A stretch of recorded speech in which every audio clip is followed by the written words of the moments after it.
Study motivation YouTube চ্যানেলে তোমাদের সকলকে স্বাগত।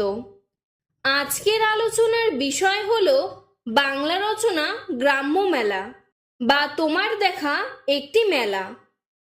ভূমিকা: মেলা শব্দের অর্থ মিলন, ধর্মীয় বা অপর কোনো অনুষ্ঠান উপলক্ষে যখন একসঙ্গে বহু মানুষ এসে জড়ো হয় তখন তাকে মেলা বলে।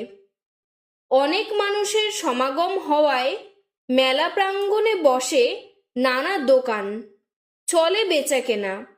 আমাদের দেশে নানা উপলক্ষে মেলা হয়, যেমন রথের মেলা, চড়কের মেলা, রাস মেলা ইত্যাদি। মেলার বর্ণনা: মেলার আকর্ষণ গ্রামের দিকে বেশি।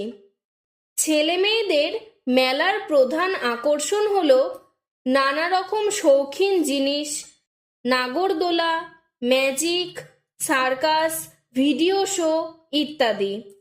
এছাড়া বাঁশ ও বেতের সামগ্রী, মনোহরি দোকান, মিষ্টান্ন দোকান, তেলে ভাজার দোকান, এছাড়া মাটির পুতুল, কত রকম বাঁশি, বেলুন, কাগজ ও শোলার খেলনা পাওয়া যায়।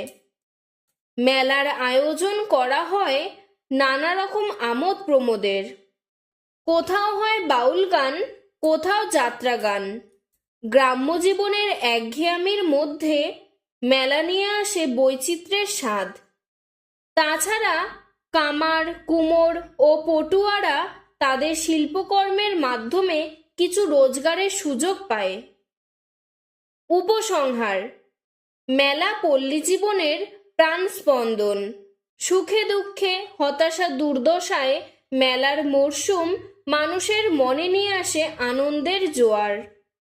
সমস্ত জটিলতা ও দারিদ্র্যের মধ্যে এই দিনগুলি মানুষের মনে নতুন করে বাঁচার প্রেরণা যোগায়। মেলার বেচাকেনার মাধ্যমে গ্রামীণ অর্থনীতিও কিছুটা সজীব হয়ে ওঠে। আজকের ভিডিওটি এতটুকুই। ভিডিওটি ভালো লাগলে লাইক করে চ্যানেলটিকে সাবস্ক্রাইব করে দেবে এবং এরকম আরও অন্য কোনো রচনার প্রয়োজন হলে কমেন্ট বক্সে জানাবে, আমি সাহায্য করার চেষ্টা করব। ধন্যবাদ।